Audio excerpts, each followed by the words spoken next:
Oke, kita lanjut ke set projection. Jadi set projection untuk beginning, karena kita gak punya data 2019, kita kasih NA aja, juga NA.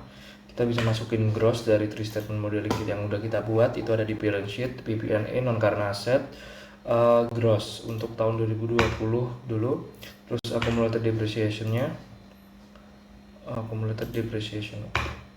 Terus ini bisa kita sama ya, 7452 apa bener? 7452 bener. Terus beginning itu adalah ending dari tahun kemarin. Terus addition ini itu nanti dulu kita drag dulu yang gross sama accumulated depreciation-nya. Lalu kita sum dulu. Ini kita pastiin ini bersama 11276. Terus 276 benar. Terus addition itu gross dikurangin dari beginning.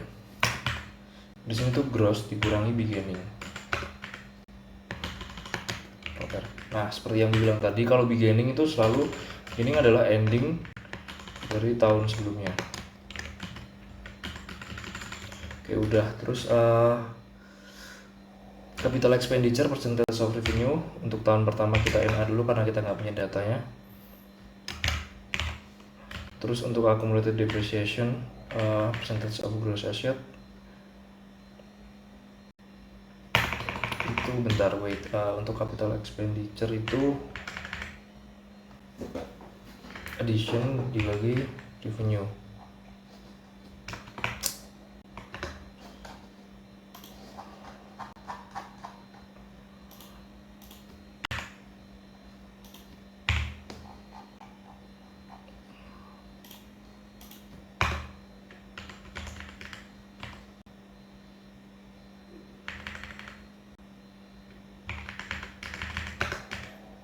Nah,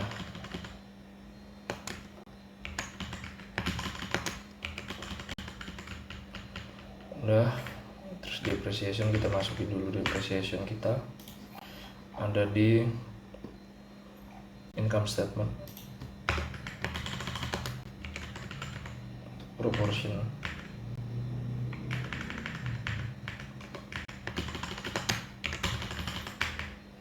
Oke, terus kita masuk ke sini nih buat nge-forecast capex kita gitu. Kita masukin average saja.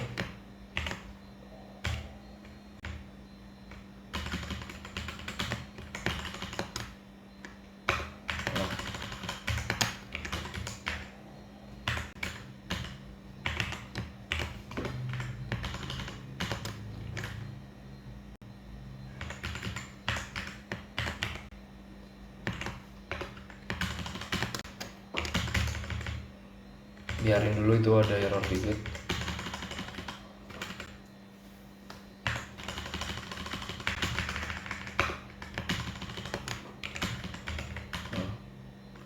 Udah hilangkan errornya. Terus kita masuk ke accumulated depreciation. Kita ini assumption 38. Ini asumsi aja ya 38% tuh. Terus seperti yang bilang tadi, beginning adalah ending dari tahun kemarin. Terus addition accumulated depreciation ini update saja. No. Bentar.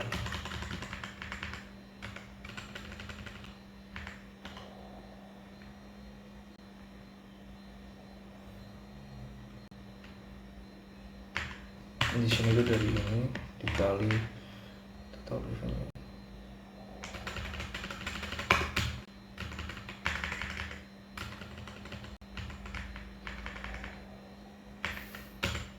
Kalau gross itu dari ini, kalau accumulated depreciation itu dari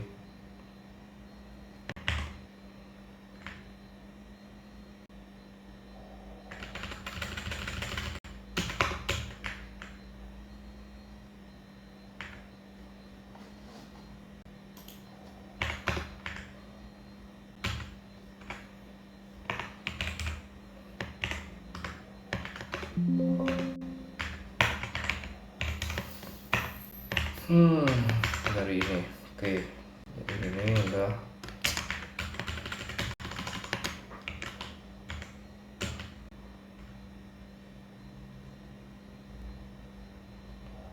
Oke, udah. Terus untuk depreciation gue asumsi depresiasinya adalah 20%.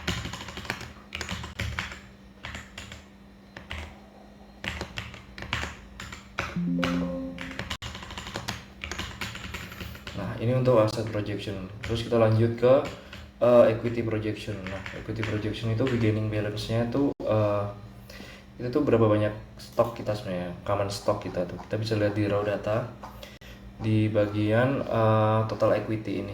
Nah, ini ada common stock 830. Terus nggak ada pertambahan untuk tiap tahunnya, 0. Untuk ending balance-nya karena nggak ada pertambahan atau pengurangan, berarti kan sama aja.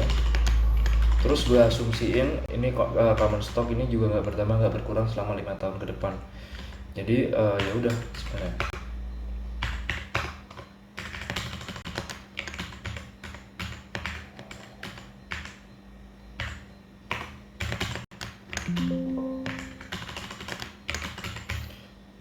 Terus ini net income. Nah, sebelum kita masukin net income, kita kan perlu net income 2025 sampai 2029 nih. Sedangkan kita di 3 statement modeling kita belum masukin net income-nya nih. Masih tahun 2024 doang.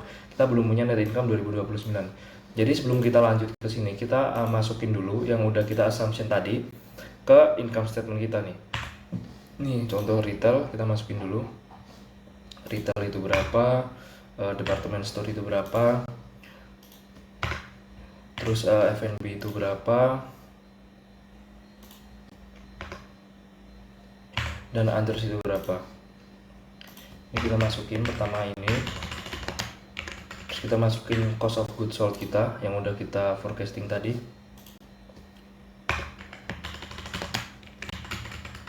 Terus kita masukin staff cost expense kita, operating expense kita.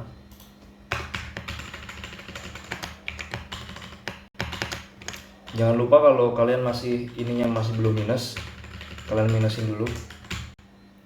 Terus untuk depreciation kita masukin juga. Tadi kita udah forecasting di bagian working, di bagian apa tadi, asset projection. Nah, ini depreciation kita. Terus untuk akun-akun yang kita nggak forecasting kayak amortization ini, kita averagein aja.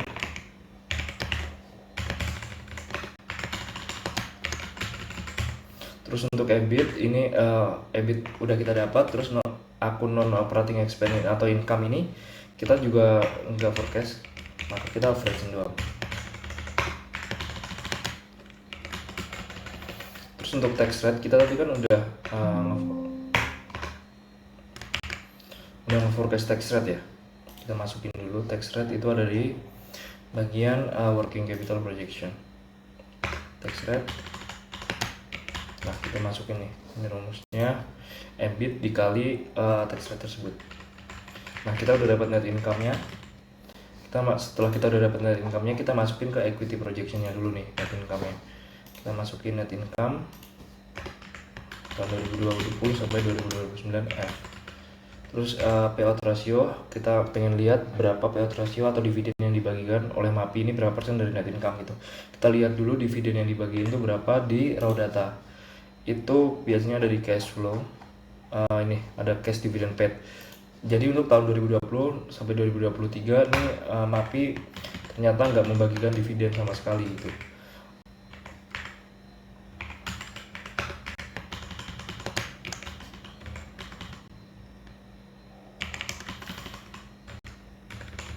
Jadi sampai dengan 0.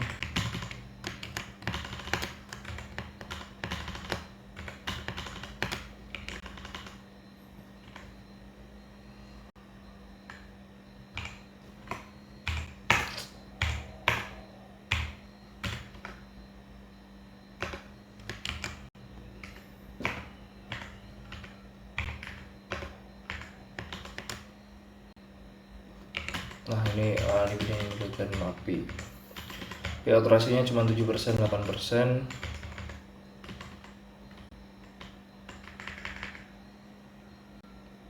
terus gue asumsiin map ini bakal ngebagiin dividen 10% untuk tiap tahunnya di 5 tahun ke depan karena pertumbuhannya gitu.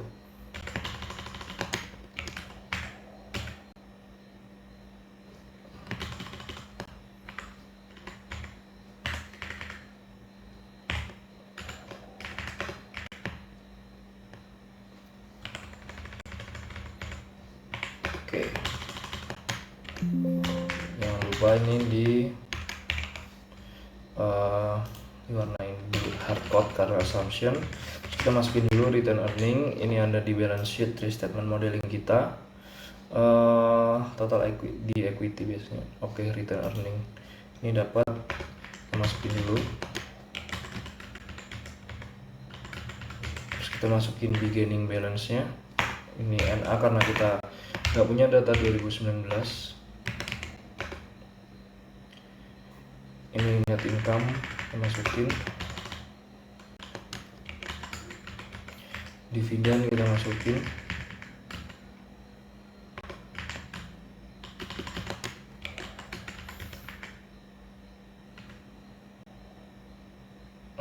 oke.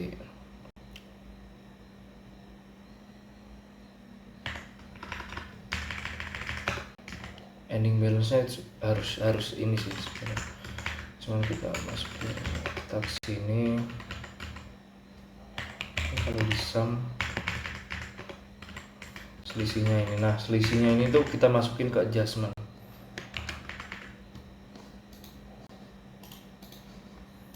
Kita masukin ke adjustment seperti yang bilang tadi, beginning adalah ending dari tahun kemarin.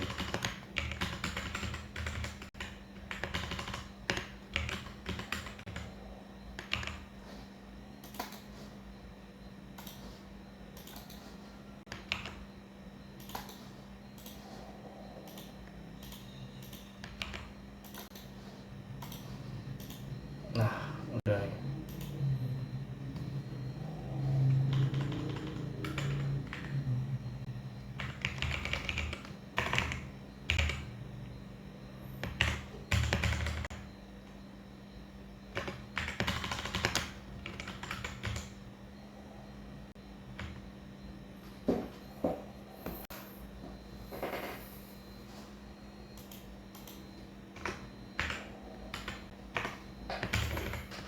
Oke, jadi gini.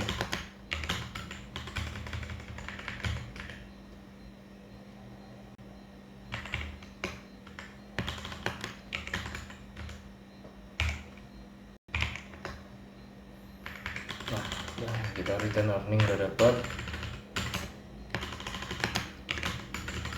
Nah, sekarang kita udah ngeproyeksiin semuanya, revenue, cost, working capital asset, dan equity projection. Sekarang kita masukin ke 3 statement modeling kita gitu. Sebenarnya di 3 statement modeling seperti yang udah gue jelasin tadi, kita tuh nggak nge-forecast semuanya gitu, hanya beberapa gitu. Nah, yang paling penting yang di-forecast untuk valuation itu apa sebenarnya? Yaitu income statement atau laporan laba rugi. Nah, laporan laba rugi itu udah kita masukin semua kan tadi, udah kita masukin semua. Sekarang kita tinggal masukin yang balance sheet dan cash flow gitu. Kita mulai dari cash flow. Nah, sebenarnya cash flow ini ada 2 metode untuk melakukan cash flow itu, yaitu direct method dan indirect method. Nah, yang sebenarnya bagus dilakukan itu adalah metode direct method, di mana direct method itu yaitu kita nge-construct atau membangun cash flow berdasarkan balance sheet dan income statement, di mana biasanya diawali dengan net income seperti itu. Nah, kalau indirect cash flow itu tuh langsung dari laporan keuangannya, dari identik. Nah, minusnya indirect cash flow itu terlalu spesifik dan banyak akun-akunnya gitu, jadi sulit di forecasting. Biasanya kalau kayak gini, karena kita lagi belajar juga sebenarnya cash flow, ya udah karena kita nggak nge-forecasting sama sekali untuk akun cash flow ini, ya udah kita averaging aja semuanya gitu. Jadi langsung aja mulai dari cash flow dulu, kita averaging.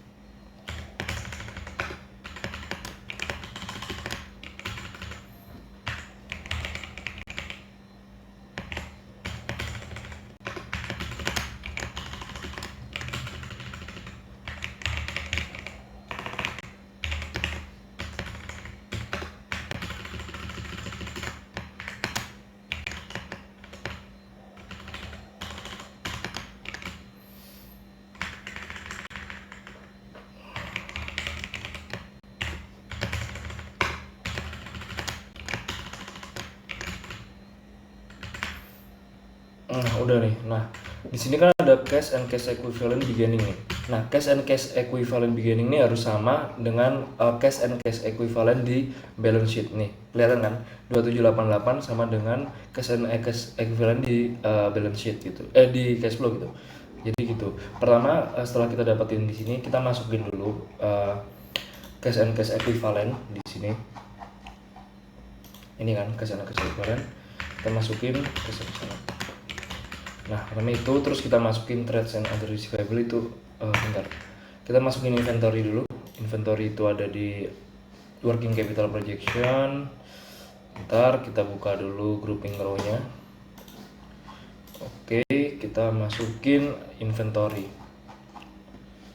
Inventory working capital projection. Nah, ini inventory kita masukin 2025F. Terus kita masukin trades and other receivable atau di sini tuh DSO. Oke, DSO atau ini nih kita masukin. Nah, yang ini nih. Nah, kita masukin ini yang 2025. Udah, terus kita masukin yang ini PPNE, property plant and equipment. Jadi ada di asset projection ini. Oke, PPNE 2025 yang mana nih, bentar, wait. Gross. Kita masukin gross. Terus kita masukin accumulated depreciation-nya.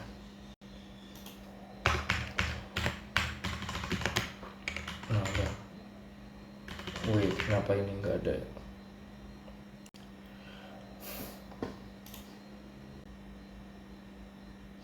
Ntar kayaknya ini salah. Ini udah. Gross, yang gross 2025 gross.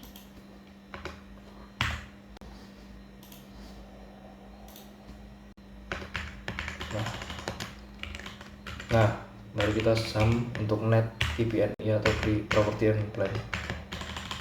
Sum, kita Ctrl B biar block. Oke, terus ada lagi yang belum, itu trade and other receivable itu ada di working capital projection kita tadi. Accounts payable ini. Oke, terus kita masuk common stock, kita masuk ke equity projection. Untuk common stock itu ini, terus return earning itu juga ada di equity projection.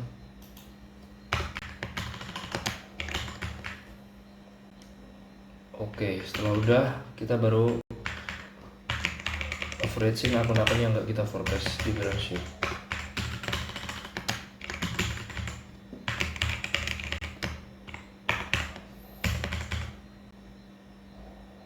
Di sini gue bakal lihat sini.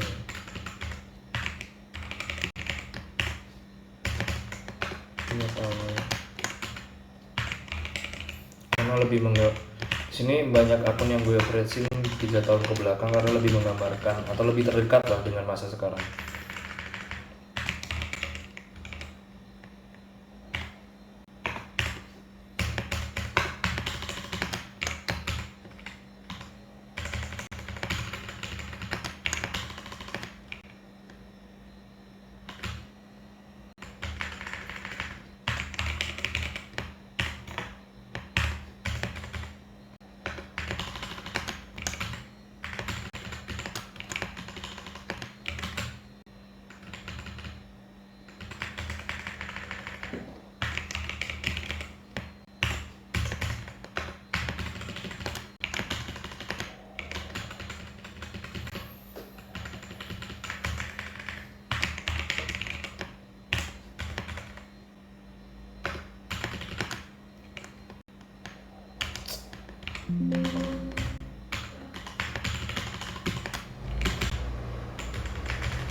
Oke, kayaknya ini bentar.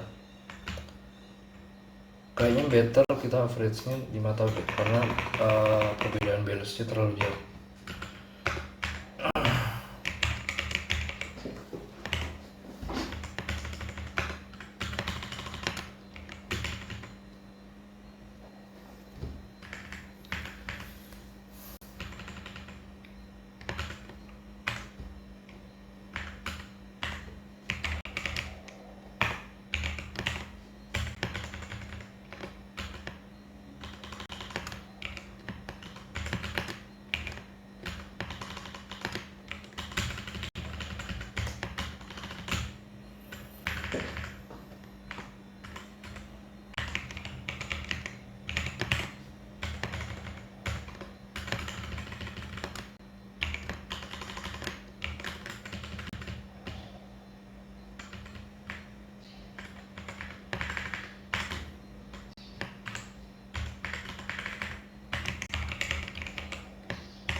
Oke, di sini tuh kita terlihat bahwa sebenarnya yang balance kita tuh nggak balance. Ada perbedaan yang lumayan signifikan, 3T, 3T, 2T, 1T, dan 200 miliar. Sebenarnya bukan model yang bagus kalau perbedaannya sejauh ini, dan sebenarnya susah untuk membuat balance, apalagi kita ngomongin masa depan ya, atau forecasting ya, dimana balance sheet itu memang sulit untuk balance. Sebenarnya bisa balance karena bisa untuk balance, cuman perlu waktu yang lama, klasifikasi akunnya harus jelas dan segala macamnya harus detail dan presis. Tapi karena kita lagi belajar aja, karena ini buat belajar, mungkin ya sebenarnya nggak apa-apa sih perbedaan segini. Cuman bagusnya kalau perbedaannya at least kita tuh di bawah 1T sebenarnya, di bawah 1T, terus kita bisa adjust perbedaan tersebut di akun-akun yang lain gitu. Nah, sebenarnya bisa balance, tapi itu perlu klasifikasi akun yang lebih detail, lebih presis juga buat pengelompokan akunnya. Tapi karena kita lagi belajar, jadi ya udah, kita nggak apa-apa, gini aja dulu. Oke, ini kita udah bikin 3 statement modeling kita. Kita bakal masuk ke valuation gitu. Sebelum gue valuation, gue jelasin dulu. Jadi valuation ini kita pakai DCF, FCFF atau discounted cash flow, free cash flow to the firm. Untuk DCF, FCFF sendiri itu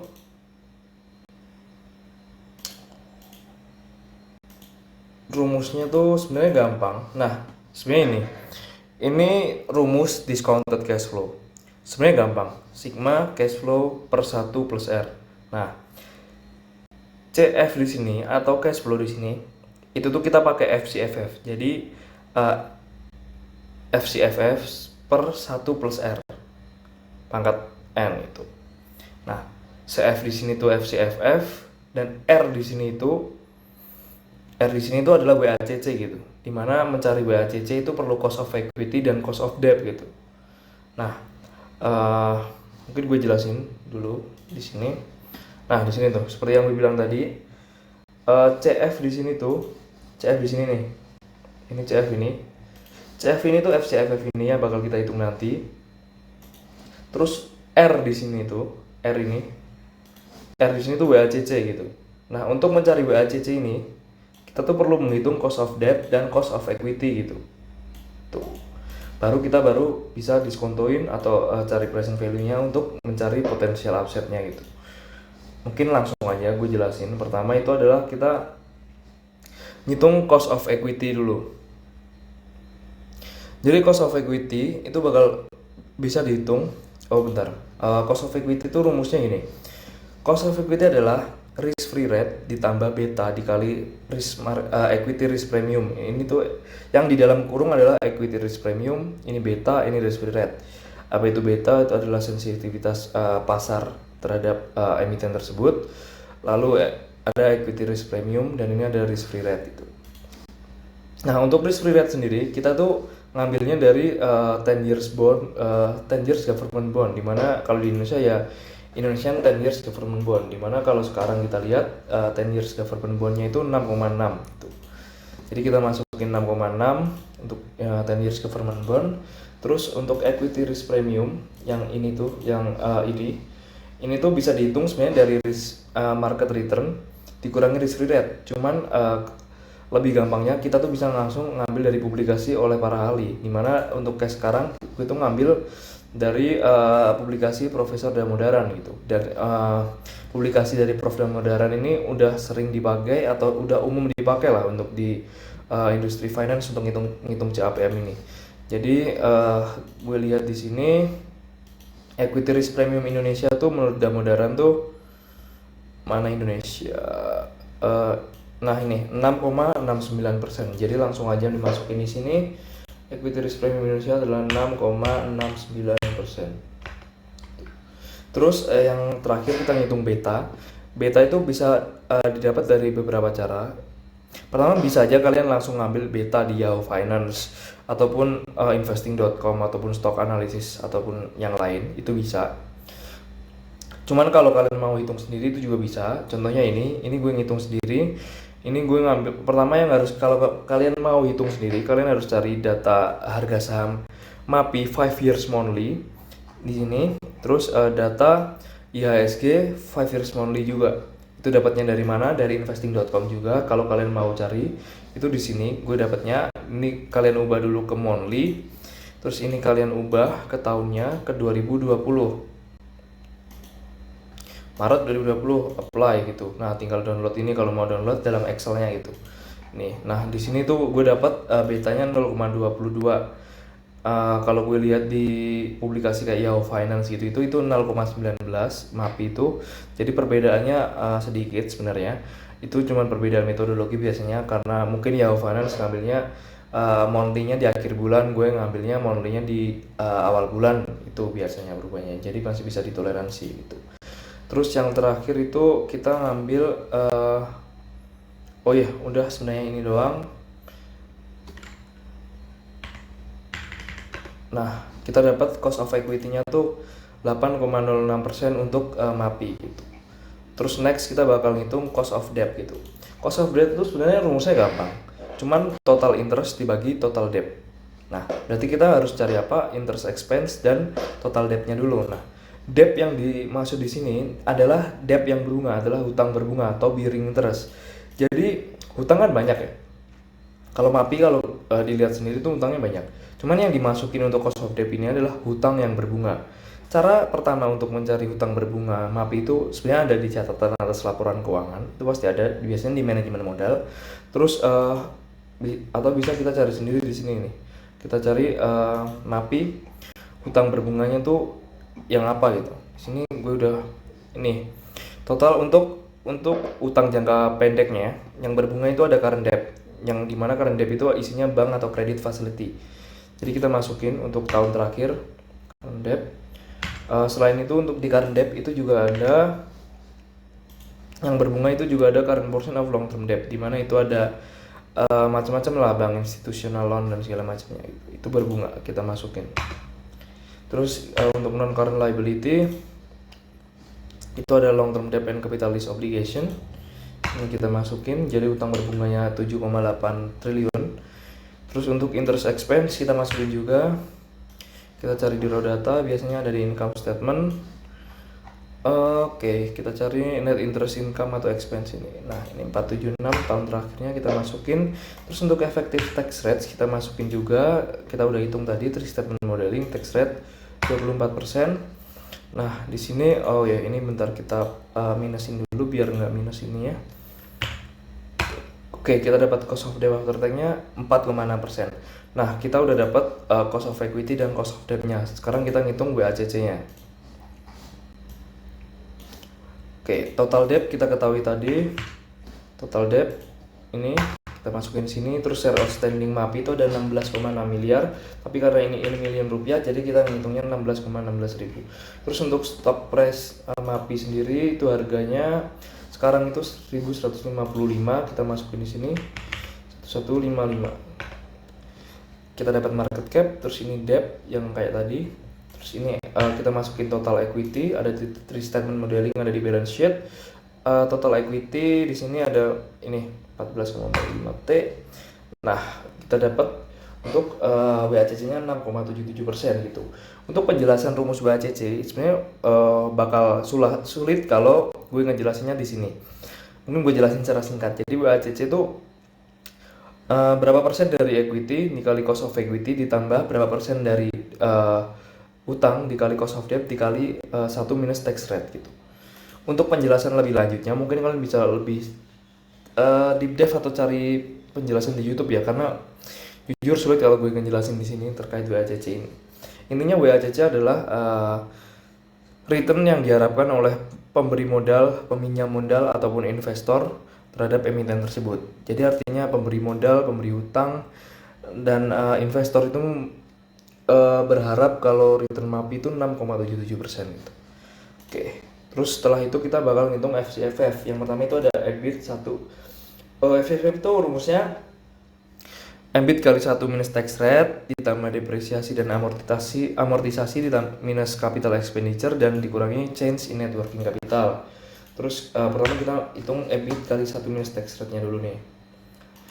Kita cari EBIT, ada di income statement, EBIT kali 1 minus tax rate.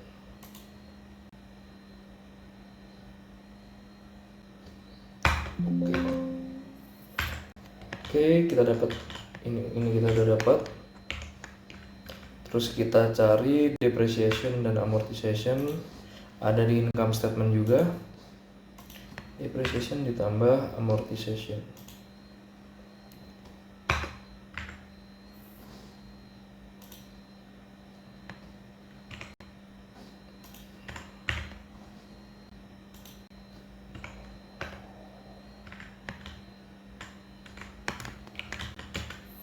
Terus capital expenditure ada di assumption.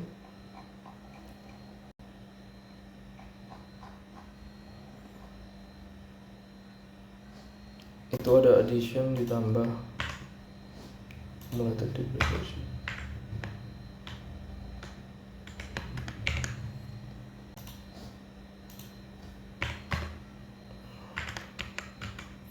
Terus change in net working capital, current asset dikurangi current liability tahun ini, dikurangi current asset dan current liability tahun kemarin, intinya gitu.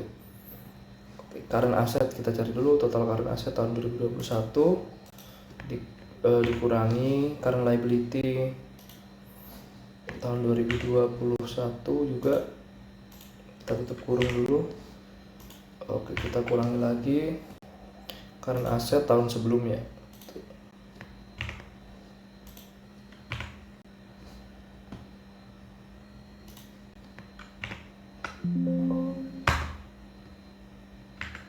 Oke, wait, apakah ini udah benar? E53 E79.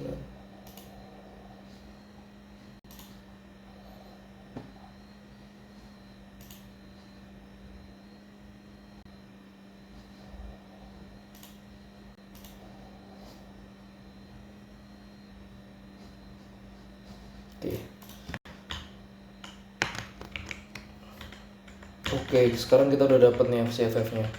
Terus selanjutnya kita hitung terminal value. Sebenarnya untuk menghitung terminal value itu agak panjang sebenarnya. Cuman memang panjang itu tuh dari PDB, inflasi dan segala macamnya. Sebenarnya indikator makroekonomi. Cuman biasanya atau normalnya untuk mature company itu di sekitar 2-4% gitu. Cuman di sini gue asumsiin itu 2,5%. Sini. Terus kita hitung perpetuity growth terminal value-nya. Itu dari mana? Itu tuh dari FCFF tahun terakhir dibagi dari WACC per terminal value gitu. Kita dapat perpetuity growth terminal. Selanjutnya kita hitung di CFF-nya gitu. Sebenarnya ini harusnya blank ya, cuman udah terlanjur ada isinya. Sebenarnya kalau kalian mau tahu detailnya itu bisa kalian cari aja sendiri di sini nanti. Ini rumusnya gimana dan segala macamnya. Intinya ini tuh nge-present value-in atau ngediskontoin dari FCFF kita gitu.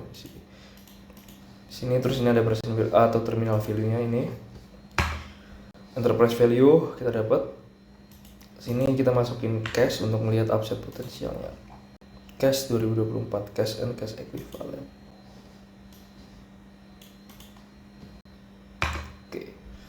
Oke, di sini kita dapat upside potensial 42,68% untuk MAPI gitu. Kita lihat dulu untuk base case-nya 75%, untuk worst case-nya 10%. Oke. Jadi kita udah beres untuk ngelakuin DCFF gitu, atau valuation itu. Sebenarnya udah gini aja untuk ngelakuin valuation. Mungkin next kita bakal ngebahas terkait financial analysis dan pembuatan dashboard ya, atau grafik-grafik yang bakal kalian masukin ke paper-paper kalian atau grafik-grafik yang penting lah ya intinya. Tuh, mungkin udah untuk sekarang ini aja dulu. Next kita bakal financial analysis dan dashboard and graph gitu.